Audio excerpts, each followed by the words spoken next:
সম্মানিত দর্শক এবং শ্রোতাবৃন্দ, আমি যশোরী আপনাদের সকলকে জানাই সালামুন আলাইকুম। রবে শান্তির রাজ্যে যত দুর্নীতিবাজ পলিটিশিয়ান রয়েছে, নেতা নেত্রী এবং কর্মী রয়েছে, আর দুষ্টু উলামায়ে আজাজিল এবং তাদের দুষ্টু যত শিষ্য রয়েছে, এদের থেকে আল্লাহ তাআলার কাছে আশ্রয় চাচ্ছি। এই রব্বানী বিধান যখন আপনি আমি মানব, তখন আমরা কোনোভাবে দুনিয়ার জীবনকে প্রাধান্য দিতে পারবো না। এর কারণ হলো, এই কোরআনের যখন আমরা 87 নম্বর সূরা আল আ'লা এর আয়াত নম্বর 16 এবং 17 দেখি, সেখানে বলা হচ্ছে বাল তু'থিরুন আল হায়াতাদ দুনিয়া ওয়াল আখিরাতু খায়রুম ওয়া আবকা। আর 16 নম্বরে বলা হচ্ছে কিন্তু তোমরা যে পার্থিব জীবন নিয়ে ব্যতিব্যস্ত হচ্ছ। আর 17 নম্বরে অথচ আখেরাতে যে উত্তম এবং চিরস্থায়ী। তো এটি এই কনস্টিটিউশন বলছে। আমি আপনাদেরকে বেশ্যা নিয়ে আমার গবেষণা তুলে ধরব, কাজী নজরুল ইসলামের বেশ্যা কবিতাও আপনাদের সামনে তুলে ধরব, এবং এই মুহূর্তে আমাদের দেশে যারা বেশ্যা, বিশেষ করে পুরুষ যারা, তাদের নামের সাথে মোহাম্মদ দেখতে পাই, আর যারা নারী তাদের নামের সাথে মুসাম্মাদ দেখতে পাই। এই বেশ্যার ডেফিনেশন জানার পূর্বে আমাদেরকে এই কোরআনের 9 নম্বর সূরা আত-তাওবা এর 119 নম্বর আয়াতটি সামনে রাখতে হবে, যেখানে আল্লাহ বলেন, ইয়া আইয়ুহাল্লাযীনা আমানুত্তাকুল্লাহ ওয়া কুনু মাআস সাদিকিন। তোমরা যারা ঈমান এনেছো, শোনো, তোমরা সবাই আল্লাহ তাআলা তাকওয়া অর্জন করো আর সত্যনিষ্ঠদের সহযোগী হও। সত্যবাদী যারা, তাদের সাথে আপনাকে আমাকে দিতে হবে, সেই সত্যবাদী যেই হোক না কেন। আর 33 নম্বর সূরা আল আহজাবের 70 নম্বর আয়াতে আল্লাহ বলেন, ইয়া আইয়ুহাল্লাযীনা আমানুত্তাকুল্লাহ ওয়া কুলু কাওলান সাদীদা। তোমরা যারা ঈমান এনেছো, শোনো, তোমরা সবাই আল্লাহ তাআলা তাকওয়া অর্জন করে চলো আর সরল সত্য কথাই বলো। তো সদা সত্য কথা বলা, এটি কোরআন শিক্ষা দিয়েছে মুহাম্মদুর রাসূলুল্লাহর মাধ্যম দিয়ে, এবং মিথ্যা আর মূর্তি পূজার আবর্জনা থেকে দূরে থাকতে বলা হয়েছে। এটি মুহাম্মদুর রাসূলুল্লাহ আমাদেরকে এইভাবে শিক্ষা দিয়েছেন। 22 নম্বর সূরা আল হজ এর 30 নম্বর আয়াতের শেষে বলা হচ্ছে, ফাজতানিবু রিজসা মিনাল আওথান ওয়াজতানিবু কাওলা জুর। তাই তোমরা সবাই মূর্তি পূজা ও ব্যক্তিত্বের আওতাধীন হওয়ার আবর্জনা আর মিথ্যা কথার কবল থেকে নিজেদেরকে বাঁচিয়ে রাখবে।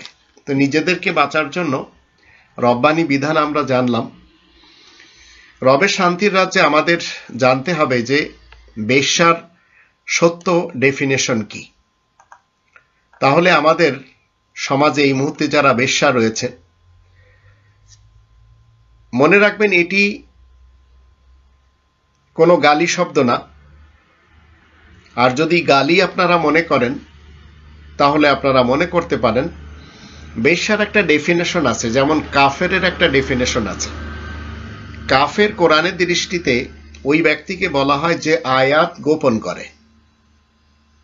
তো আয়াত গোপনকারী কাফের ভিন্ন হয়।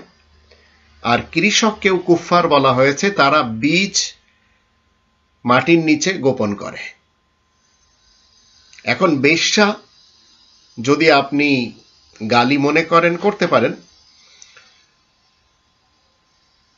সামাজিকভাবে আমাদের দেশে যারা আজ প্রতিষ্ঠিত হয়েছে,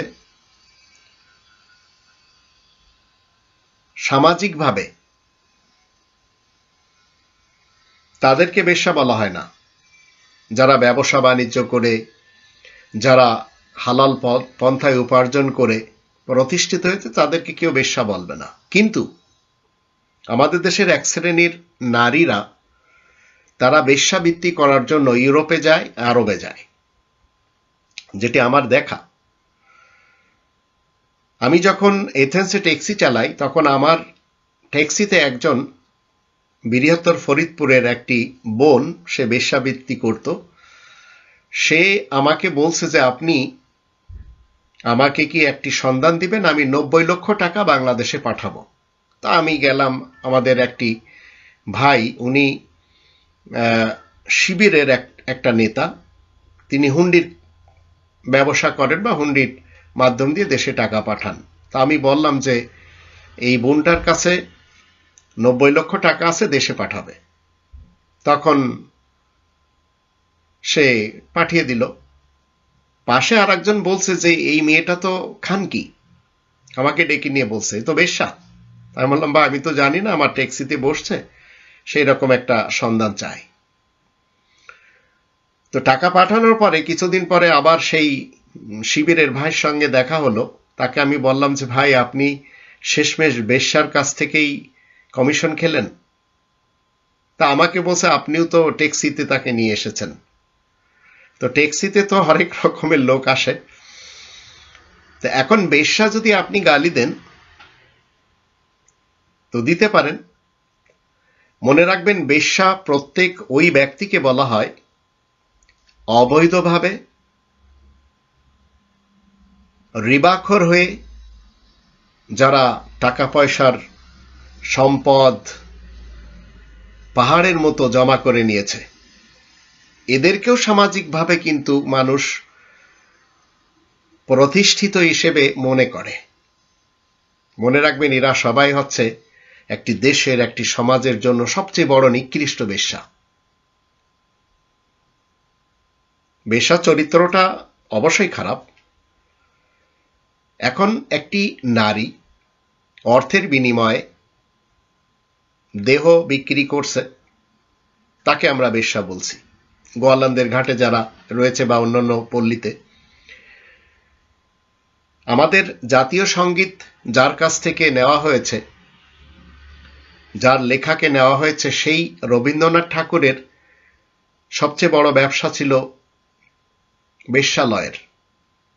43টি খানকিপাড়া ছিল তার কাছে কলকাতাতে। তো এখন অর্থের বিনিময়ে একজন মেয়ে যদি সে তার দেহ বিক্রি করে কিছু সময়ের জন্য, তাহলে তাকে আমরা বেশ্যা বলি। এখন একই যৌতিকতায়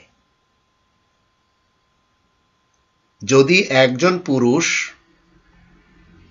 কিছু টাকার বিনিময়ে, অর্থের বিনিময়ে কোনো কিছু বিক্রি করে, যেমন ধরুন আমাদের দেশের প্রশ্নপত্র যে বিক্রি করছে, তাকে কেন পুরুষ বেশ্যা বলা যাবে না? অর্থের বিনিময়ে কেউ যদি ফাইল সই করে, তাকে কেন বেশ্যা বলা যাবে না? অর্থ নিয়ে যে অফিসার চাকরিতে নিয়োগ দিচ্ছে, তাকে আমরা কেন বেশ্যা বলতে পারবো না? অর্থের বিনিময়ে যে বিচারক আসামিকে জামিন দিচ্ছে, তাকে আমরা কেন বেশ্যা বলতে পারবো না? অর্থের বিনিময়ে যে নিজ দলের পদ বিক্রি করে, তাকে কেন বেশ্যা বলবো না? অর্থের বিনিময়ে যে নমিনেশন বিক্রি করছে, তাকে কেন বেশ্যা বলা যাবে না? তো এইভাবে আমরা প্রত্যেকটি সেক্টরে যখন দেখি, তখন আমরা দেখতে পাই দেশটিতে বেশ্যাপল্লী সবচেয়ে বেশি। প্রত্যেকটি সেক্টরে বেশ্যাদের আনাগোনা।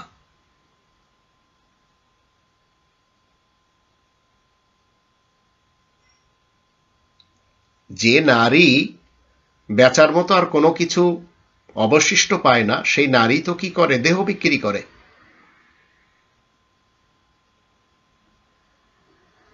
এখন কার কাছে বিক্রি করে? একটি নারী যখন বিক্রি করবে, সে পুরুষের কাছে। এখন এই পুরুষটির নাম মোহাম্মদ অমুক তমুক, এই নারীটার নাম মুসাম্মাদ অমুক তমুক। তো বিদ্রোহী কবি কাজী নজরুল তিনি কি লিখেছেন? সাধুর নগরে বেশ্যা মরেছে, পাপের হয়েছে শেষ, বেশ্যার লাশ হবে না দাফন, এইটা সাধুর দেশ।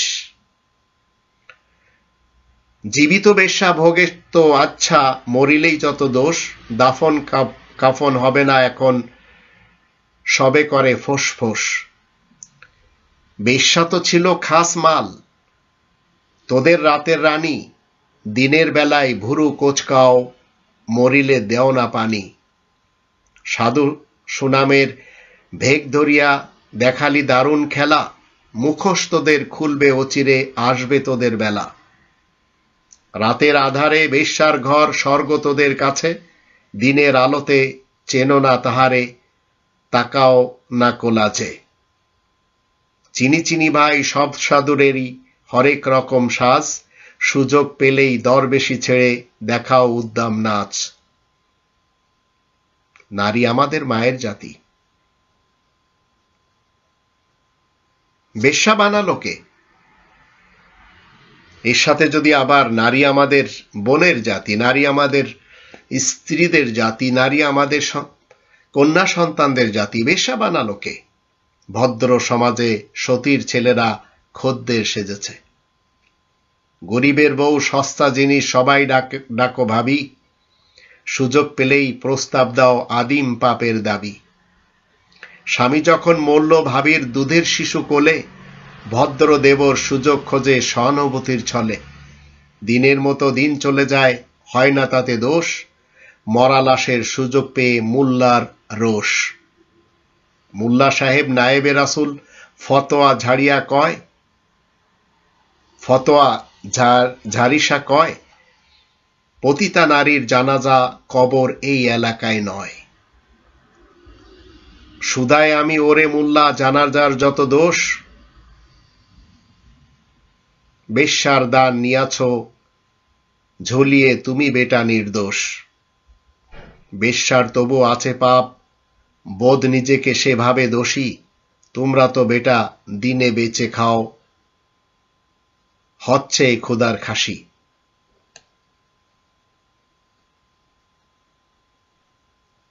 আল্লাহর ঘর মসজিদেও আছে বেশ্যার দান, কলেমা পড়েছে সেও তো তবে নামেতে মুসলমান। বেশ্যা নারী ব্যবসার নারী, পুরুষরা সব সৎ, জানি মুল্লা খুলবে না মুখ চাকরি যাওয়ার পথ। আর কতকাল থাকবি অমন মুখোশধারীর দল, আসবো এবার মশাল নিয়ে ভাঙতে তোদের কল।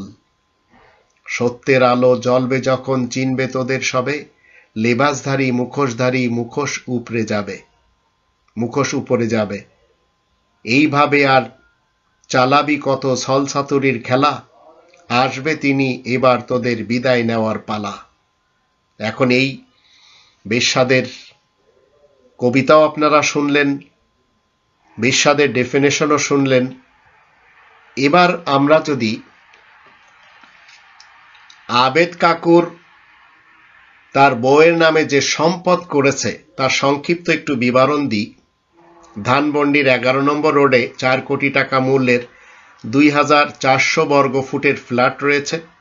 ঢাকার মোহাম্মদপুরের ইকবাল রোডে 5 কোটি টাকা মূল্যের 4820 বর্গ ফুটের ফ্ল্যাট রয়েছে।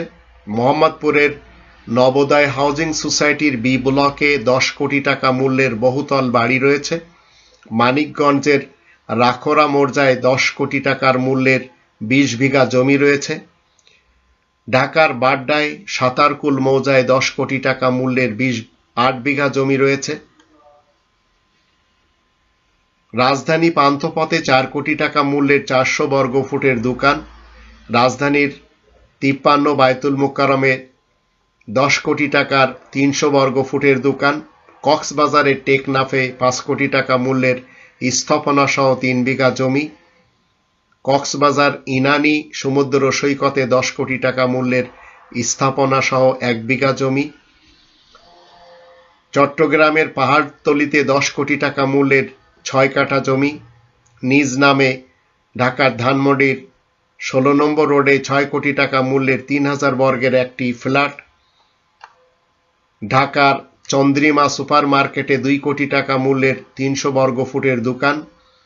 পূর্বাচলে 20 কোটি টাকা মূল্যের স্থাপনা সহ 10 কাঠা জমি।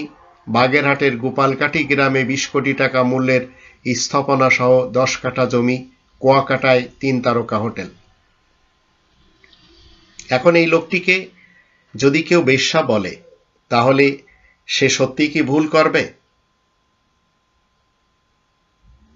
বেনজিরকে যদি কেউ, বেনজির আবার সাবেক chief of army staff general Aziz, এই টাইপের আমাদের দেশে যারা বেশ্যালয় খুলেছে, সেই বেশ্যালয়গুলির যারা চ্যাম্পিয়ন পরিচালক বেশ্যা, এদেরকে কেন আমরা বাংলা ভাষায় বেশ্যা বলতে পারবো না? শুধু গোয়ালন্দের ঘাটের লোকদেরকেই বেশ্যা বলতে হবে? এই লোকটিকে কি বলবেন, যে লোকটি কিনা এই চোর তো আমরা দেখি, কিন্তু প্যান্ট শার্ট টাইকোট পরা চোর ডাকাত, আবার প্রশ্ন ফাঁসকারী আবু জাফর পটুয়াখালীর কৃতি সন্তান, বিপিএসসির উপপরিচালক, এই কামেল ফকিরকে একটু দেখে নিন। এরাই সমাজের বেশ্যা। কাজী নজরুলের বেশ্যা কবিতা যদি আপনারা বুঝতে পারেন তাহলে তো অনেক কিছু বুঝলেন। আর কোরআন আমাদেরকে মুহাম্মদুর রাসূলুল্লাহর মাধ্যম দিয়ে কি শিক্ষা দিচ্ছে? সদা সত্য কথা বলতে হবে। আর এই কাকুর স্ত্রী যেভাবে নিজের বদনকে সাজিয়েছে, কি মনে করেন কোন কামাই দিয়ে স্বামী বেশ্যাবৃত্তি করেছে?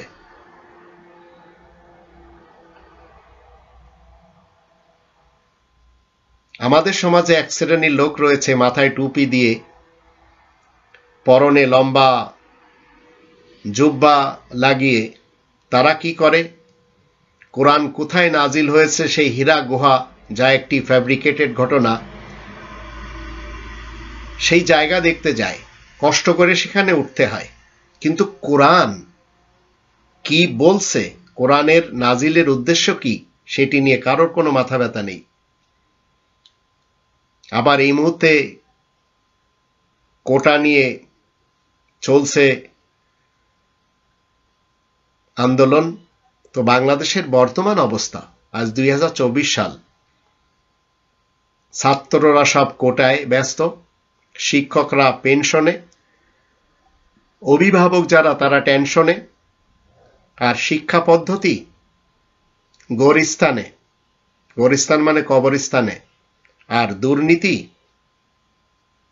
দুষ্কৃতি, ভ্রষ্টাচার, নৈরাজ্য, এগুলি শীর্ষস্থানে। দেখুন কিভাবে আমাদের দেশে শিক্ষাঙ্গনে শিক্ষা দেওয়া হচ্ছে।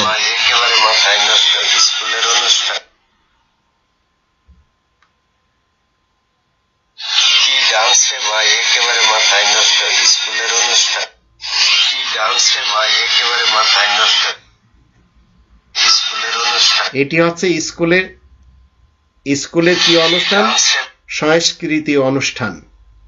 কি দেখছেন? কারা করাচ্ছে এগুলি? পিছনে কলকাঠি নাড়াচ্ছে ভারতের র। সদা সত্য কথা বলুন। এই জীবনে একবারই আমরা এসেছি, এই জীবন একবারই পেয়েছি, আর একবার আসবো না, আর একবার পাবো না।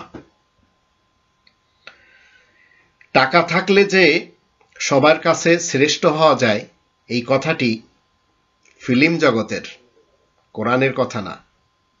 আর ফিল্ম জগৎ এইগুলো শিখায়, এইভাবে তারা বলেছে। টাকা হলে বাবা মার ভালো ছেলে হওয়া যায়, বউয়ের কাছে ভালো স্বামী হওয়া যায়, আত্মীয় স্বজনের কাছে সম্মান পাওয়া যায়। আর যদি না থাকে, এই দুনিয়াতে আপনার কোনো দাম নেই। মিথ্যা কথা। এটি টাকা যদি আপনার কাছে বৈধভাবে আসে, তাহলে আপনি পৃথিবীর সর্বশ্রেষ্ঠ ব্যক্তি। আপনি যদি রিবাখর হয়ে বেশ্যার মতো কামাই করে সমাজে প্রতিষ্ঠিত হন, তাহলে বেশ্যা শব্দটি যদি গালি মনে করেন, এটি আপনার একটি তকমা লেগে গেল। আপনি সাবেক পুলিশ প্রধান হন, কিংবা বিজেপি প্রধান হন, কিংবা আর্মি চিফ হন, কোনো কিছু যায় আসে না।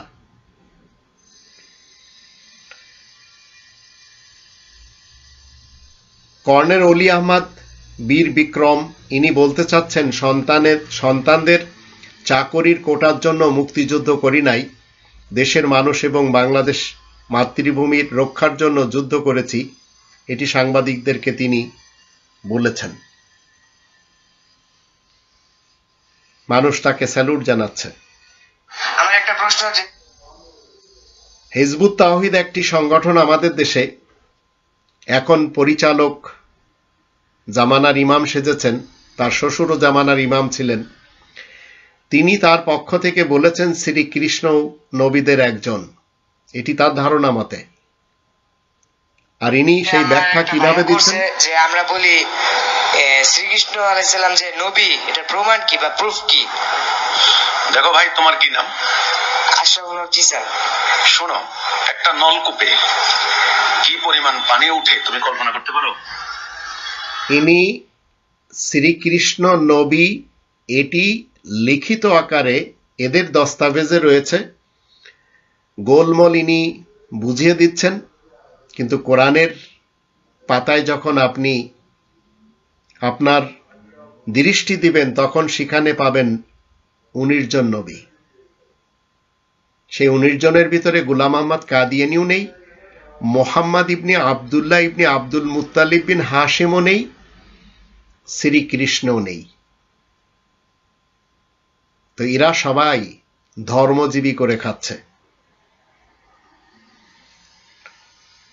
মানুষ দুনিয়ার জীবনকে প্রাধান্য দিতে যেভাবে হোক না কেন অবৈধ পন্থায় তাকে রিবাখর হয়ে টাকা কামানো লাগছে। অনেকে এই নেশায় রিটায়ার্ড হওয়ার পরও এই লোভ সামলাতে পারছে না। তাই এখানে বলা, প্রশাসন অধিদপ্তরের সাবেক উপপরিচালক আব্দুল মালিক কিন্তু অবসরও তাকে অফিস করা বন্ধ করতে পারছে না। প্রতিদিন সকালে অফিসে গিয়ে নিজের চেয়ারে বসে রীতিমতো ফাইল স্বাক্ষর করছেন তিনি। সন্ধ্যার পরেও গোপনে অফিসে এসব। আর একজন বেশ্যা, বাংলা ভাষায় বেশ্যা ডেফিনেশন আপনারা জানলেন। রিটায়ার্ড হওয়ার পরেও টেবিলের তল দিয়ে টাকা নেওয়ার যে লোভ, সেটি তিনি কি করতে পারছেন না, অবসরে যাওয়ার পরেও সম্ভব হচ্ছে না ছেড়ে দেওয়া। এদের নামের সাথে মোহাম্মদ, এরাই হচ্ছে আমাদের দেশের সবচেয়ে বড় রাসেল ভাইপার। এদের থেকে সাবধান। ডিম দেয় না, বাচ্চা দেয়। ডিম দেয় না, বাচ্চা। আপনি গিয়ে দেখেন, আপনি মারা গেছে, তারপরেও কিন্তু মারা গেছে, তারপরে কি বাচ্চা বেরোচ্ছে। এইভাবে রাসেল ভাইপার 5 দশকের উপরে আমাদের দেশের বয়স, অধিক সেক্টরে এই রাসেল ভাইপাররা বসে বেশ্যাবৃত্তি করছে। কথা শুনতে খারাপ লাগতেই পারে, কিন্তু সত্য কথা বলে যান, সমস্যা তো নেই।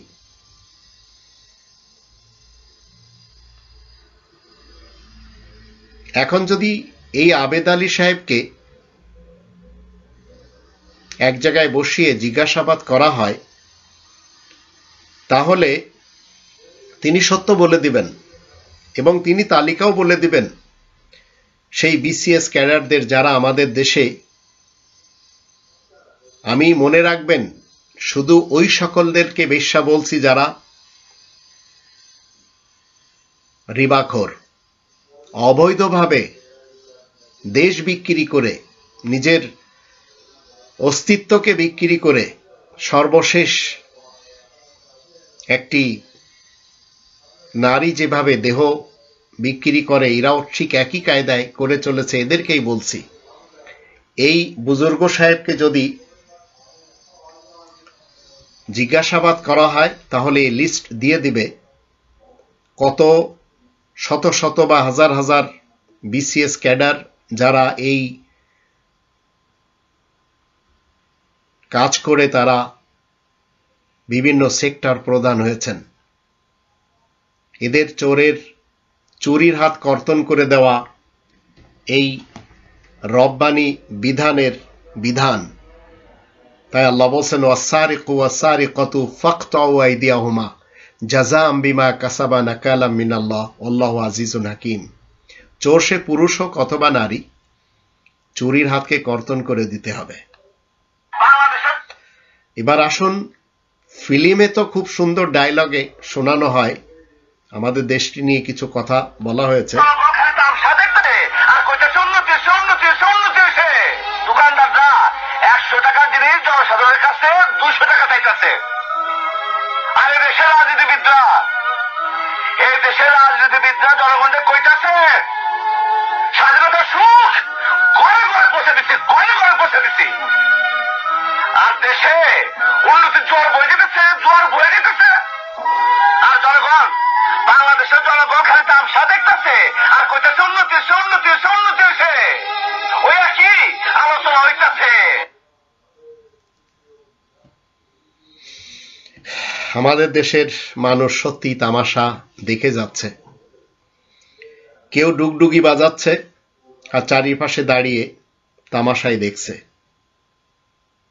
তো যেসব লোকেরা প্রশ্নপত্র ফাঁস করেছে, এই চক্রের মাধ্যমে নিয়োগ যারা পেয়েছে, তাদের চিহ্নিত করে আইনের আওতায়, যদিও আইন বলতে কিছু নেই, এই অপরাধী যারা, এদেরকে যদি সেখান থেকে বিতাড়িত করা হয় আর যোগ্যদেরকে সেখানে বসানো হয়, তাহলে দেশ কিছুটা হলে স্বস্তি পাবে।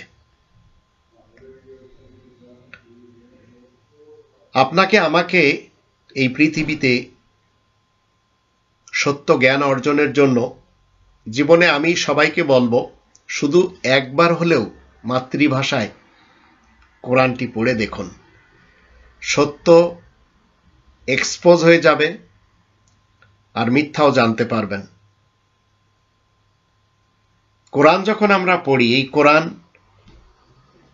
আপনাকে প্রশ্নও দিয়েছে, উত্তরও দিয়েছে। পরকালের এবং এহকালের সকল প্রশ্নই ফাঁস করা হয়েছে এখানে। কিন্তু আমরা যারা এই কোরআনের আয়াত না পড়ে বেশ্যা হুজুর যারা রয়েছে তাদের কাছ থেকে উত্তর খুঁজে জীবন কাটাচ্ছি, মনে রাখবেন ঠিকানা যাতনা, এই কালে এবং পরকালে। কারণ আমাদের সমাজটি দুর্নীতিতে এত বেশি চ্যাম্পিয়ন হয়ে গেছে, তৃণমূল থেকে রাজধানী পর্যন্ত নেতা নেত্রী এবং কর্মীরা যারা বিএনপি মার্কা মুসলমান এবং বিএএল মার্কা মুসলমান, আর যারা এই দুই দলের সাথে সম্পৃক্ততা ঘোষণা করেছে, তাদের অধিকরা কোরআন পড়া বাদ দিয়ে কেউ কেউ এখন ধর্ম চর্চায় ব্যস্ত আছে। আর সেই ধর্মে কি শিক্ষা দেওয়া হয়, সেখানে যদি আমরা যারা কোরআনের কথা বলার চেষ্টা করে চলেছি, আমাদের কাছ থেকে কেউ শুনবে না, কারণ সেই বেশভূষা আমাদের নেই। যে বেশভূষা মোহাম্মদ নামক কোনো ব্যক্তির বলে দেওয়া, যার ব্যাপারে কোরআনের মোহাম্মদুর রসুল্লাহ ওয়া খাতামান নাবিয়িন কোনো সত্যায়িত করেনি, সেই বেশভূষা আপনি আমি পড়তে পারবো না যদি রব্বানি ইসলামী কিংডমে রব্বানি মুসলিম হয়ে জীবন কাটাই। আমাদের মনে রাখতে হবে, সৎ লোক যারা কোরআনের উপরে আমল করে যারা চলে, তাদের পৃথিবীতে দুটি জিনিসের সাথে লড়াই করতে হয়। একটি হচ্ছে দারিদ্রতা। আমার 55 বছর বয়স, আমি জার্মানিতে ডিএচএল এ চাকরি করি, আবার আরেকটি মিনি জবে আবার ঢুকব, কারণ দারিদ্রতা। আর অন্য আরেকটি হলো দুষ্টু লোকের চক্রান্ত থেকে বাঁচার জন্য সবসময় কি করতে হয়, লড়তে হয়।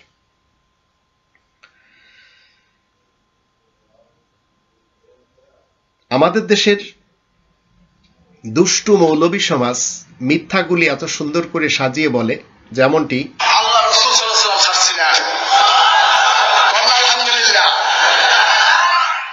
এসে নবীজি আসেন, ইনি বলছেন আল্লাহর রাসূল শর্ষিনাতে এসেছেন।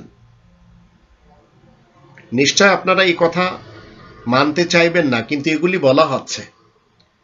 আর আমাদের দেশে যত মহা দুর্নীতিবাজ রয়েছে, সবচেয়ে বড় বড় বেশ্যা যারা রয়েছে, এই বেশ্যাদের আবার ধার্মিক গডফাদারও রয়েছে।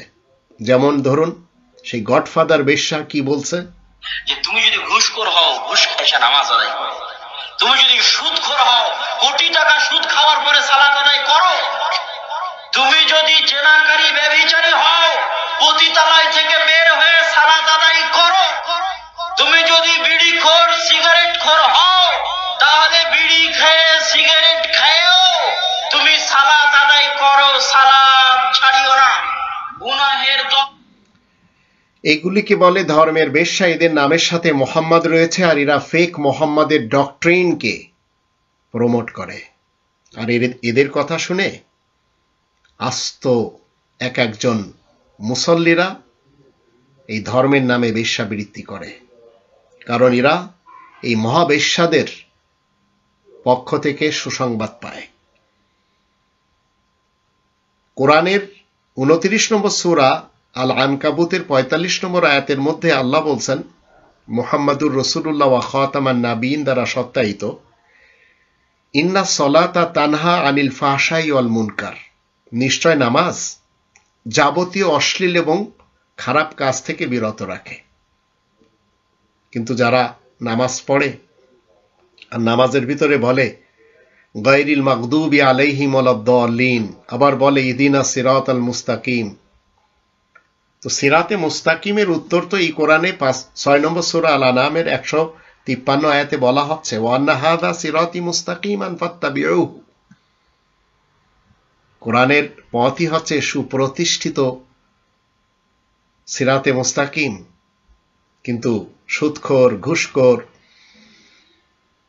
যারা এই টাইপের বেশ্যাবৃত্তি করেই চলেছে, তারাও কিনা নামাজ পড়ে। এক বেশ্যাকে আমি জিজ্ঞেস করেছি ফজরের নামাজের সময় যে আপনার ব্যাপারে শুনেছি আপনি বেশ্যাবৃত্তি করেন মসজিদে জামিউল কোরআনে। তিনি বললেন যে বেশ্যাবৃত্তি হচ্ছে আমার পেশা আর নামাজ হচ্ছে আমার ধর্ম। আর সেই বোনটিকে আমি জিজ্ঞেস করছিলাম যে আপনি 90 লক্ষ টাকা পাঠাচ্ছেন, কিন্তু আপনার এই ইনকাম। তখন তিনি আমাকে বলেন, ভাই আপনি গাড়িটা বন্ধ করেন, আমি আপনাকে দাস্তান শোনাচ্ছি। তিনি বললেন যে আমি ছোটবেলায় এক হুজুরের সাথে বিয়ে হয়েছিল, আর সেই হুজুর মাদ্রাসার একজন শিক্ষক ছিলেন। সেই হুজুর ছোট বাচ্চাদের সাথে কুকর্ম করত, আমার সাথে কখনো আমাকে খুশি করতে পারেনি। এমত অবস্থায় আমাদের তালাক হয়ে যায়, আর আমি দালালের মাধ্যম দিয়ে লেবাননে চলে যাই, বৈরুতে। সেখানে যাওয়ার পরে 6টি ছেলে আমাকে ব্যবহার করে, তার ভিতরে বাংলাদেশি, পাকিস্তানি এবং ইন্ডিয়ান।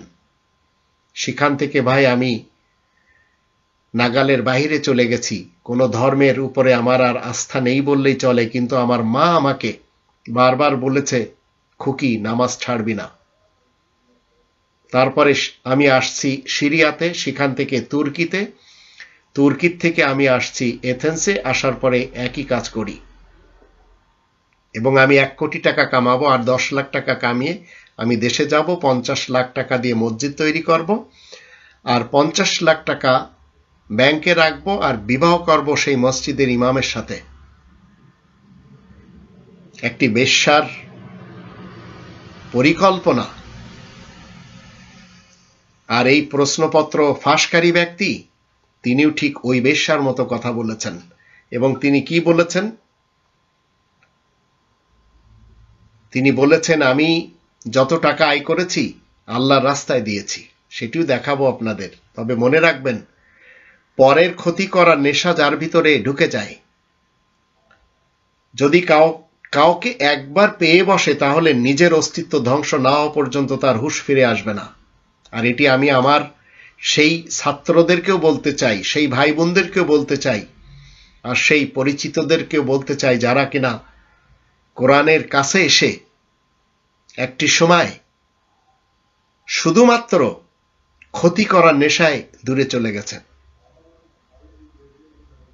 কিন্তু তাদের হুঁশ নেই।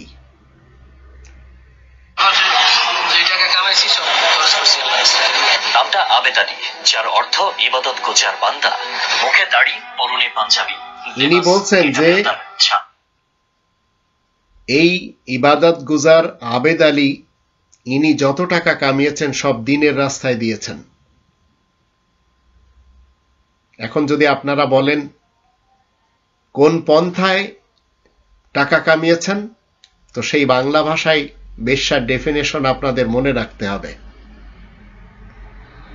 এই মুহূর্তে যারা আমাদের দেশে সরকারি কিংবা বেসরকারি খাতে চাকরি করছেন, তাদের সকলকে বলতে চাই, আপনারা রিবাখোর হবেন না। আর আপনারা সেই বেশ্যাদের মতো চিন্তা ভাবনাও করবেন না যে চাকরি হতে অবসরে গিয়ে মসজিদে বসে তাসবিহ টিপব আর ফেরেশতা হওয়ার চেষ্টা করব, বিনা হিসাবে জান্নাতে যাব। কিন্তু আমি যশোরী আপনাদের সকলকে বলতে চাই, চাকরি অবস্থায় ঘুষ বাণিজ্য, অবৈধভাবে দুর্নীতির মাধ্যম দিয়ে মানুষকে হয়রানি করে টাকা পয়সা হাতিয়ে নেওয়ার এই সিস্টেমটা বন্ধ করুন। নইলে এই আবেদ আলী যেভাবে সমাজের কাছে ঘৃণিত, বেনজির যেভাবে ঘৃণিত, জেনারেল আজিজ যেভাবে ঘৃণিত, আপনারাও হবেন। পরকাল তো ভিন্ন জিনিস। আমি বুঝছি। দেখি দেখি, নাম কি তোমার? হ্যাঁ, নাম কি তোমার? নাম কি তোমার বলো? শ্রাবণ। পরীক্ষার হলে গাজা, পরীক্ষার হলে গাজা। আর এই দেশটি হচ্ছে আমাদেরই বাংলাদেশ। এই ছাত্ররা কি হবে আগামীতে? কোটা আন্দোলন হবে না তো কি হবে আমাদের দেশে? আর কোটা আন্দোলন এটি সাজানো একটি নাটক। এই ফাঁকে রেল লাইন বিছিয়েও যাবে।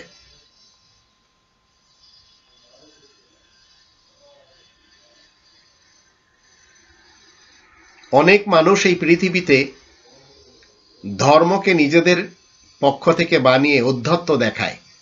আল্লাহ তাআলা অনেক সময় আবার দেখিয়েও দেন, যেমনটি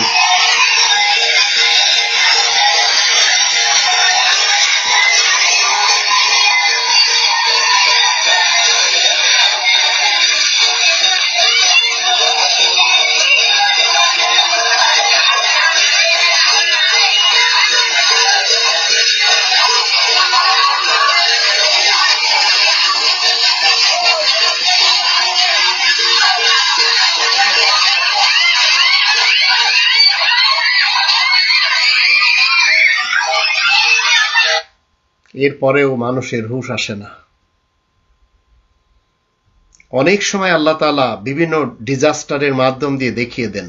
কারণ আল্লাহ বলেন, ওয়ালা নাবলুওয়ান্নাকুম বিশাইইম মিনাল খাউফি ওয়াল জুই ওয়া নাকসিম মিনাল আমওয়ালি ওয়াল আনফুসি ওয়াস সামারাত ওয়া বাশশিরিস সাবিরিন। এই ডিজাস্টার আসে। আবার আল্লাহ তাআলা বলছেন,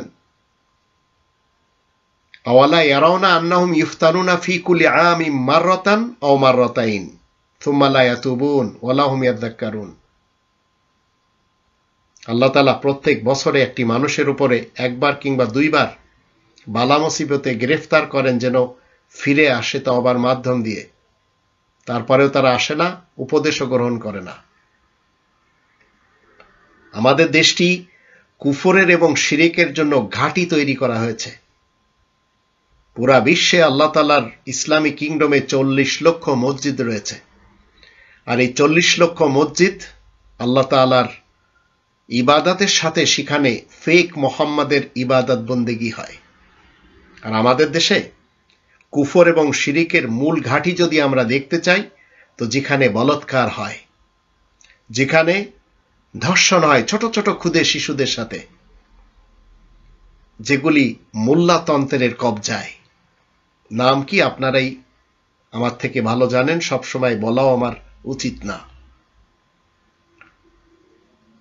আর এই লোকটিকে দেখে যদি আমরা কেউ মনে করি যে এই লোকটি অন্তত এই কঠিন বেশ্যার মতো কাজ করবে, সেটি কারোর বিশ্বাস হবে না। আবেদ আলী ইবাদত গুজার। আবার আমাদের দেশে নদী ভাঙ্গনের ধর্মের সমাধান খুঁজে বের করেছে আর এক শ্রেণীর মোল্লা সমাজ, তারা সেখানে বসে এই কোরআন পাঠ করছে, যে কোরআন আপনি যখন পড়বেন তখন আপনাকে এই পৃথিবীতে কিভাবে চলতে হবে সেটি বলে দেয়। মরহুম জিয়াউর রহমান সাহেবের একটি বিশেষ কথা, মরহুম শেখ মুজিবুর রহমান সাহেবের একটি বিশেষ কথা যখন আমরা দেখি, তিনি বলেছিলেন, জিয়াউর রহমান বলেছিলেন রাস্তার দুধারে ফলের গাছ লাগাতে, আর শেখ মুজিবুর রহমান সাহেব বলেছিলেন সবাই পায় স্বর্ণের খনি, আমি পেয়েছি চোরের খনি। যে দেশে নদী ভাঙ্গন রোধের জন্য এই কাজ করা হয়, তাদেরকে কি বলবেন? কোরআন কি এসেছে নদী ভাঙ্গনের জন্য তার পাশে বসে কোরআন পাঠ করা, আল্লাহ তাআলার আয়াত শোনানো, না সেখানে গাছ লাগানো? দেশের বড় বড় বট বৃক্ষগুলি কেটে দেওয়া হয়েছে। আমাদের কপোতাক্ষ নদীর দুপাশে অনেক বট গাছ ছিল, সব কেটে কুটে সাফ করে দেওয়া হয়েছে। রোডগুলো কেন ভেঙে পড়ে? যশোর থেকে যখন বেনাপোল যাবেন, দুই পাশে দেখেন যারা গাছগুলি লাগিয়ে গিয়েছে, সেই 200, 250, 300 বছর আগের রোডের কোনো ক্ষতি হয়নি, মানুষের শুধু উপকারী হয়। সুন্দরবন আমাদের দেশের জন্য আল্লাহ তাআলার বড় একটি নিয়ামত, শেষ করে দেওয়া হচ্ছে। আর কোরআন পড়ে যদি এইভাবে সমাধান হতো, তাহলে গাছ লাগানোর প্রয়োজন ছিল না। প্রশ্নপত্র রেডি আছে।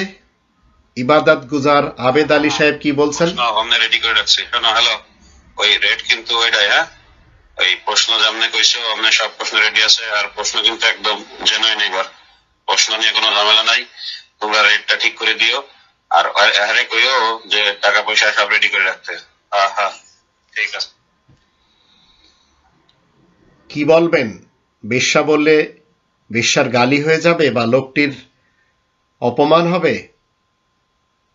নামের সাথে আবেদ, ইবাদত গুজার। মনে রাখবেন, কোরআনের মুহাম্মাদুর রাসূলুল্লাহকে যখন ছেড়ে দিবেন, তখন এইভাবে বিভিন্ন অলিগলিতে ঠোকর খেতে হবে। আবার দেখুন,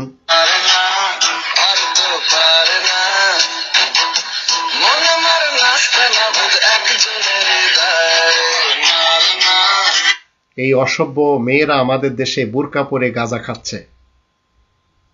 এরা চায় না এদের চেহারা কেউ দেখে নিক, এদের নামের সাথে মুসাম্মাদ।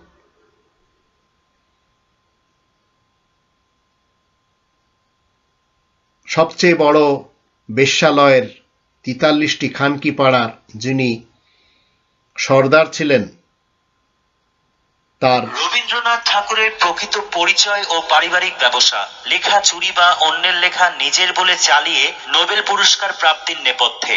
রবীন্দ্রনাথের পৈতৃক ব্যবসার মধ্যে অন্যতম সফল ব্যবসা ছিল পতিতালয় ব্যবসা, আফিম ব্যবসা ও চড়াসুদ। আফিম, চারস এবং পতিতালয়ের ব্যবসা। তিনিই কিনা আমাদের দেশের জাতীয় কবি হিসেবে ভূষিত হয়েছেন, যে লোকটি আমাদের দেশেরও না।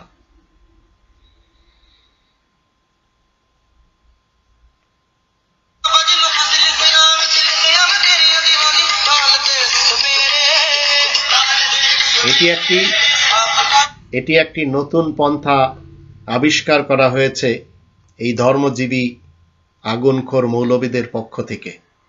আবার এই আবেদ আলী সহ আরো অনেকেই রয়েছেন। 5,000 টাকায় মেলে প্রশ্ন, সঙ্গে জিপিএ পাস। জিপিএ পাস মানে জিপিএ 5, আর এটি বাংলাদেশ বলে কথা। তো এগুলি আপনাদেরকে কেন দেখানো হচ্ছে? এই ইবাদত গুজার আবেদ আলী অধ্যক্ষের সাথে আরো কি বলছেন?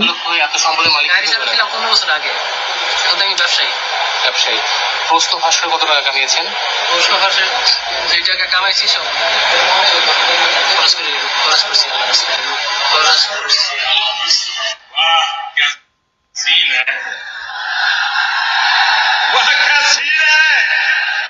আপনি গাড়ি চালক হয়ে এত সম্পদের মালিক। চোর হলেও মানুষটা চোরদের দৃষ্টিতে খুব ভালো,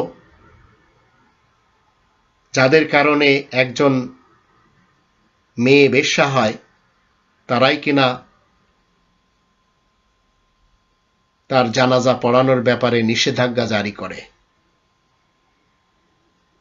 তো এই চোরদের পক্ষে নিবে কারা এখন? সেই বিসিএস ক্যাডার যারা খদ্দের ছিল তারাই বাঁচাবে একে। আর আমাদের দেশে কখনো কারোর বিচার হয় না, হবেও না কখনো, যতক্ষণ রব্বানি শাসন মান্যকারীরা উচ্চ পদস্থ কর্মকর্তা কর্মচারী না হবে। রহমানের বিশেষ বান্দাদের পরিচয় হলো তারা চলমান কোরআনের মুহাম্মাদুর রাসূলুল্লাহ ওয়া খাতামান নাবিয়িন দ্বারা সত্যায়িত যা কিছু রয়েছে সেগুলি মানে। তারা ইতিহাসের আজকের যেমন সৌদি আরবের মোহাম্মদ বিন সালমান যে কাজগুলি করে চলেছে তাকে যেমন মানে না, অতীতেও মোহাম্মদ বিন আবদুল্লাহ যা কিছু করে গেছে সেগুলিও মানে না। কিন্তু আমাদের দেশের লোকেরা নামের সাথে মোহাম্মদ লেখে, আর আগে ছিল শ্রী। শ্রী অনেক সুন্দর একটি বাংলা শব্দ, কিন্তু ইংরেজ এবং হিন্দু, বিশেষ করে রাজা রামমোহন রয়, এরা মিলে আমাদেরকে এই নামটি দিয়েছে। আর কোরআন মোহাম্মদ এটি বলে উপাধি, এটি কারোর নাম হতে পারে না। ধর্মগুরুরা এমন কিছু কাজ করতে পারে যারা অতীতকালে যখন আমরা দেখি কেউ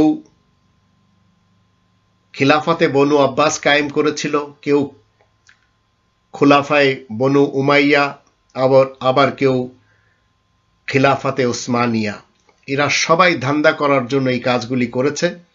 আর মানুষ তাদেরকে অন্ধের মতো ভালোবাসে।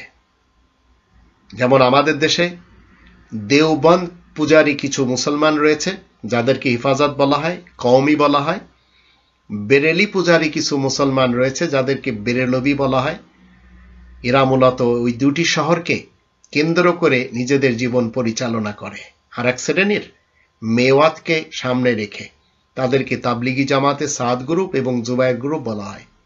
আর এক শ্রেণীর করাচিকে সামনে রেখে যাদেরকে বলা হয় তাবলিগি জামাত ইলিয়াস আত্মার গ্রুপ, যে তার নামের সাথে লেখে সাগে মদিনা, মানে মদিনার কুকুর। আর এক শ্রেণীর তারা কিনা সেই মোহাম্মদী বেগমের পিছনে জীবন কাটিয়ে যাচ্ছে, সেই গুলাম আহমদ কাদিয়ানি, নবী হওয়ার দাবি ছিল তার, তাকেই মেনে চলেছে, তাদেরকে বলা হয় আহমদী কাদিয়ানি। আরএফএল এবং প্রাণ গ্রুপ তাদেরই। আর বাকিরা সবাই সেই 6 বছরের কন্যা শিশুর সাথে যে কিনা ধর্ষণ করেছিল, বিয়ের নামে নাটক যা সাজানো হয়, 6 বছরের বিয়ে 9 বছরের সংসার, এমন ফেক মোহাম্মদের উম্মত, তারাই আমাদের দেশটা লুটেপুটে খাচ্ছে।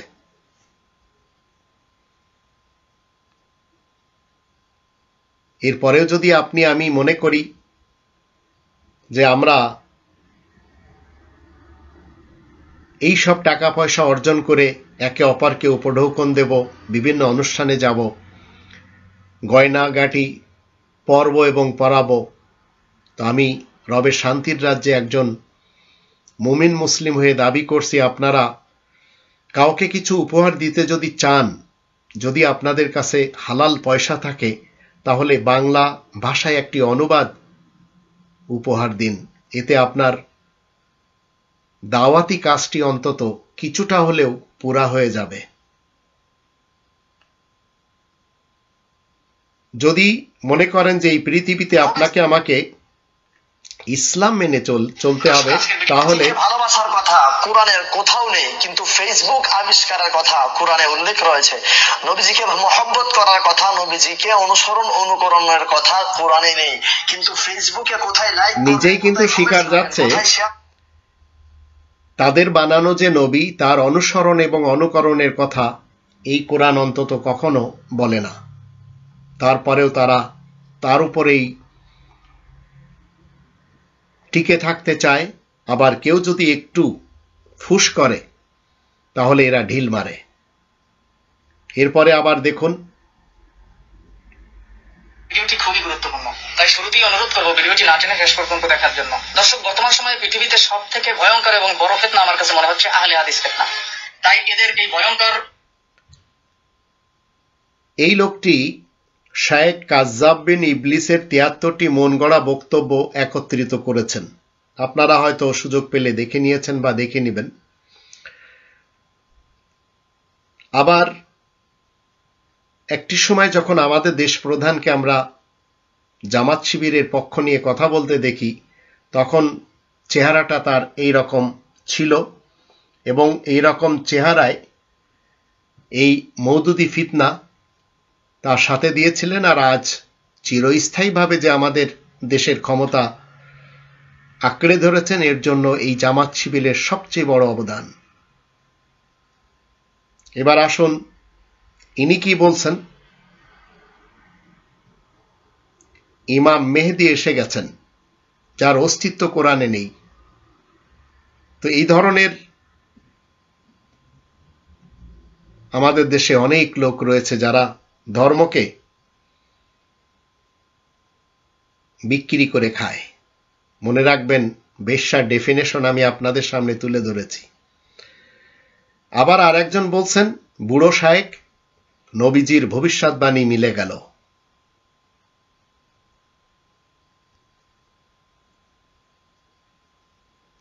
নবীজির ভবিষ্যৎবাণী, কোরআন তো কখনো মুহাম্মাদুর রাসূলুল্লাহ ওয়া খাতামান নাবিয়িন দ্বারা সত্যায়িত করে না যে কোনো নবী ভবিষ্যৎবাণী করতে পারে, কোনো রাসূল পারে। সবাই তো একটি স্লোগান দিয়েছে, ওয়ালা আ'লামুল গায়ব, ভবিষ্যৎ আমরা জানি না। আর এই বোরকা নিয়ে যে রাজনীতি আমাদের দেশে চলছে, কেউ গাঁজা খাচ্ছে বোরকার ভিতরে, কেউ বোরকা পরে ড্যান্স করছে। ঠিক বোরকা পরা একজন ইসরায়েলি গোয়েন্দা ধরা পড়ল গোপন ক্যামেরায়, বোরকা পরা।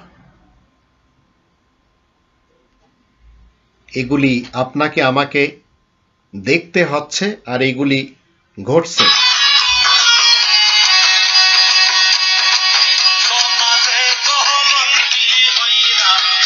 এগুলিও আমাদের দেশে ধর্ম মনে করা হয়। তবে ধর্ম মনে করা তেমন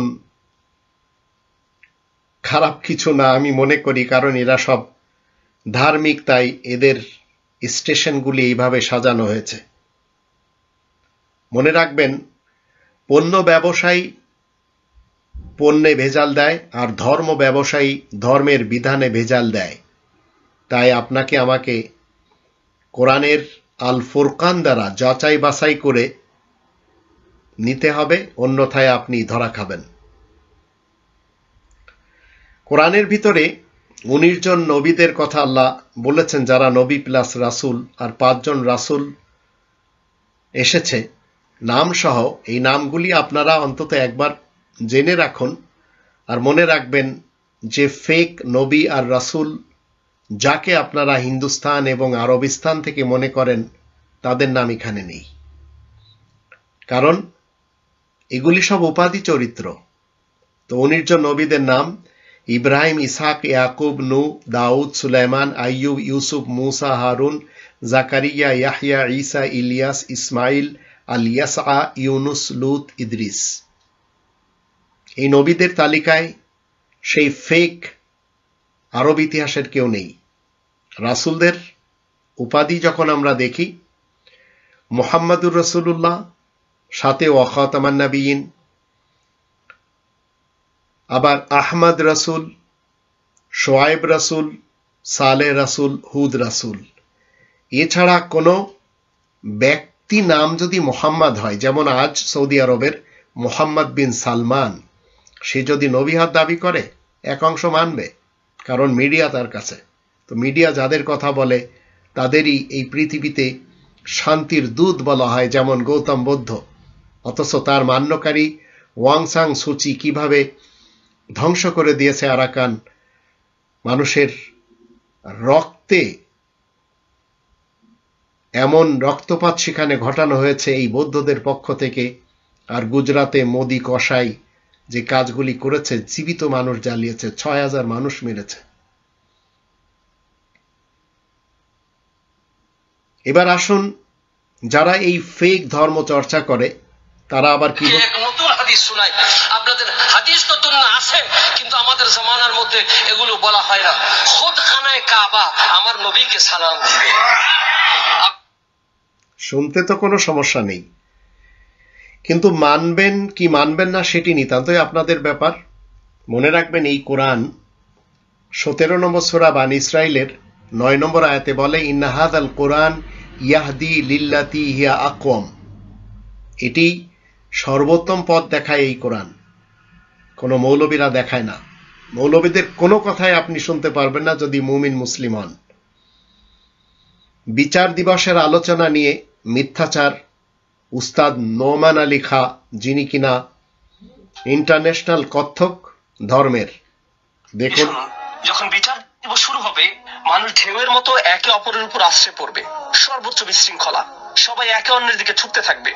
ফায়াতুনা আদম, তারা কোনো একভাবে আদম আলাইহিস সালামের দেখা পাবে। আদম আলাইহিস সালামের দেখা পাবে, তারা তার কাছে ছুটে আসবে। ফায়াকুলুনা ইশফা আলানা ইলা রাব্বিক, সমগ্র মানব জাতি আদম আলাইহিস সালামের কাছে ছুটে আসবে এবং বলবে, আপনি কি দয়া করে আমাদের পক্ষ থেকে আল্লাহর সাথে কথা বলতে পারবেন? আমরা আল্লাহর ভয়ে ভীত। আপনি তো প্রথম মানুষ, আপনি তো সেই ব্যক্তি যাকে আল্লাহ ফেরেশতাদের সিজদা দিয়ে সম্মানিত করেছেন। আপনাকেই তো পছন্দ করা হয়েছে। আমরা সবাই আপনার সন্তান, আপনি আমাদের পিতা, তাই দয়া করে আমাদের জন্য আল্লাহর সাথে কথা বলুন, আমরা খুবই ভীত। এরপর তিনি বলবেন, ফায়াকুলু লাস্তু লাহা, তিনি বলবেন, আমি এর যোগ্য নই, আমি পারবো না। ফায়াকুলু লাস্তু লাহা ওয়ালাকিন আলাইকুম বিইব্রাহিম, তোমরা কেন ইব্রাহিমের সাথে কথা বলছো না? তোমাদের উচিত ইব্রাহিমের সাথে কথা বলা। অতএব মানব জাতি এখন কার খোঁজ করছে? ইব্রাহিম আলাইহিস সালাম। ফাইন্নাহু খলিলুর রহমান, তার কাছে যাও, কারণ তিনি রহমানের খুবই কাছের বন্ধু। ওয়াত্তাখাযাল্লাহু ইব্রাহিমা খলিলা, কোরআনে এসেছে আল্লাহ ইব্রাহিমকে তার বন্ধু রূপে গ্রহণ করেছেন।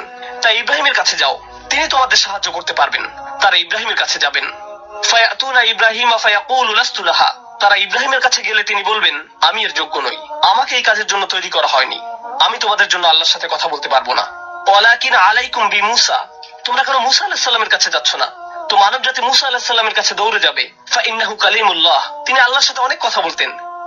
ওয়া কাল্লামাল্লাহু মূসা তাকলিমা, আর আল্লাহ মূসার সাথে কথা বলেছেন সরাসরি। সুতরাং তিনি যেহেতু আল্লাহর সাথে কথা বলতে অভ্যস্ত, আজকে তো কথা বলার উত্তম সময়। তিনি তোমাদের পক্ষ থেকে আল্লাহর সাথে কথা বলবেন।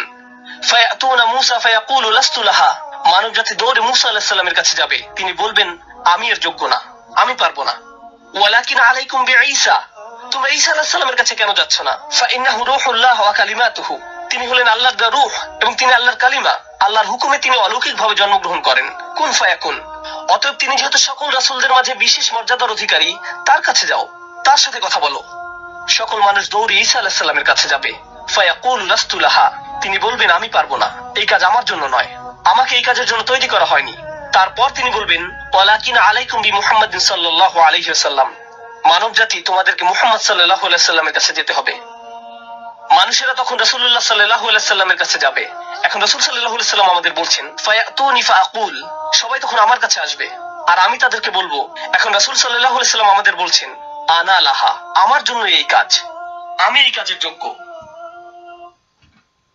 নাটক, এটি হচ্ছে একটি ধর্মের নাটক। ইন্টারন্যাশনাল ভাবে ইংরেজিতে তিনি বলেছেন, সেটি আবার বাংলায় তার ভক্তরা গিলে গিলে খায়। এই কথাগুলি সব ফেক, এই কথাগুলি সব এন্টি কোরআন, এই কথাগুলির একটিরও ভিত্তি নেই। উপচে পড়বে কিয়ামতের মাঠে আর এই কোরআনের মুহাম্মাদুর রাসূলুল্লাহ ওয়া খাতামান নাবিয়িন দ্বারা সত্যায়িত 19 নম্বর সূরা মারিয়ামের 95 নম্বর আয়াতে বলা আছে, ওয়াকুল্লুহুম আতিহি ইয়াউমাল কিয়ামাতি ফারদা, প্রত্যেকের ভিতরে কিয়ামতের মাঠে আল্লাহ তাআলার কাছে আসবে একাকী অবস্থায়, ফারদান। আর কোরআনের বিশেষ বার্তাবাহক রাসূল সুপারিশ তো বাদ দেন, কি করবেন আসুন দেখে নি।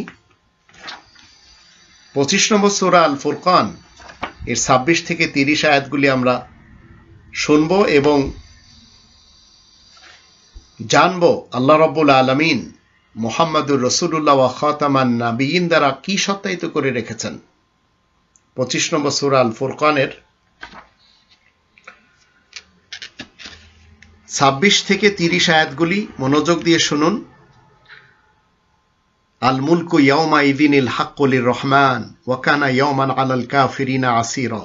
সেদিনকার আধিপত্য সত্যই রহমানের জন্য, আর আয়াত গোপনকারী কাফেরদের জন্য সেই দিনটি বড়ই দুর্বিষহ কঠিন হয়ে পড়বে। ওয়ায়ামা ইয়া'আদ্দু যালিমু আলা ইয়াদাইহি ইয়াকুলু ইয়া লাইতানি ইত্তাখাযতু মা'আর রাসূলি সাবিলা।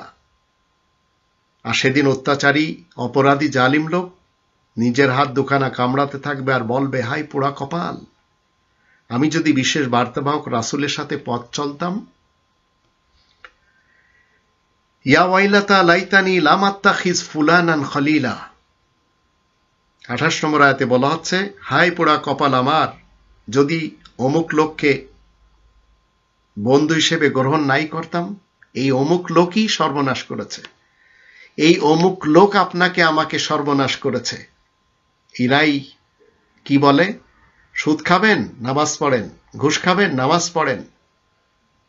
ইরাই কত কিছু বলছে, একে একে অনেক ভিডিওতে আপনাদের সামনে আমি তুলে ধরি, আরো তুলে ধরব। মনে রাখবেন, এরা সবাই যারা মিথ্যা হাদিস, বানোয়াট হাদিস, ফিকা, ফাজাইল, উসুল, বালাগাত, তরিকা এইসব যারা লিখেছে এবং যারা দরস নেওয়া দেওয়া করছে, এরা সবাই। 29 আয়াতে বলা আছে, লাকাদ আদাল্লানি আনি যিকরি বাদা ইয জানি ওয়া কানা শাইতানু লিল ইনসানি খাযুলা। এরাই তো আমাকে বিশেষ স্মরণ কোরআন থেকে বিভ্রান্ত করে ফেলেছে আমার কাছে কোরআন পৌঁছানোর পরে, আর শয়তান মানুষকে ঠিক সময় মতোই ধোঁকা দেয়। এবার শুনুন, আর রাসূল কি বলছেন? সুপারিশ না শিকায়াত? পক্ষে না বিপক্ষে? 30 নম্বর আয়াতে বলা হচ্ছে, ওয়াকাল আর রাসূলু ইয়া রাব্বি ইন্না কওমি ইত্তাখাযু হাযাল কুরআনা মাহজুরা। আর বিশেষ বার্তাবাহক রাসূল বলবে, হে আমার রব, বিনা সন্দেহে আমার কওম এই কোরআন আঁকড়ে ধরাকে ছেড়ে দিয়েছিল। এটি সুপারিশ হলো না আপনার বিপক্ষে যাচ্ছে? আপনাকে আমাকে চিন্তা করতে হবে এবং আমাদের দেশ কোথায় এসে ঠেকেছে, কোন লোকদের দ্বারা ঠেকেছে, কোথায় যেয়ে ঠেকবে, কোন লোকদের দ্বারা ঠেকবে। বিসিএস ক্যাডারে যারা আজ বড় বড় চাকরিজীবী, বড় বড় ইউনিভার্সিটি থেকে পড়ুয়া, পিছনে ইন্ধনদাতা। মনে রাখবেন, আমাদের দেশের শিক্ষা ব্যবস্থা আর চিকিৎসা ব্যবস্থা শেষ করার জন্য 53 বছর সময় লেগেছে ভারতের রর। এই র আমাদের দেশের শিক্ষা ব্যবস্থাকে ধূলিসাৎ করে দিয়েছে, চিকিৎসা ব্যবস্থাও একেবারে শেষ করে দিয়ে এইবার আপনি উন্নত চিকিৎসার জন্য ভারতে যান, তাতে তাদের কোটি কোটি টাকা ইনকাম দৈনিক। প্রত্যেকটি এমবাসির সামনে যে দেখুন কত লম্বা লম্বা লাইন, সিরিয়াল পাওয়া যায় না। তো নিজ দেশে চিকিৎসা নেই, নিজ দেশে শিক্ষা নেই। তো আমাদের ভাই বোনেরা অনেকেই আরব দেশগুলিতে যেয়ে কত কষ্টের কাজ করছে, আবার কিছু কিছুরা বেশ্যাবৃত্তি করছেন, বোনদের অনেকে ইউরোপেও করছে।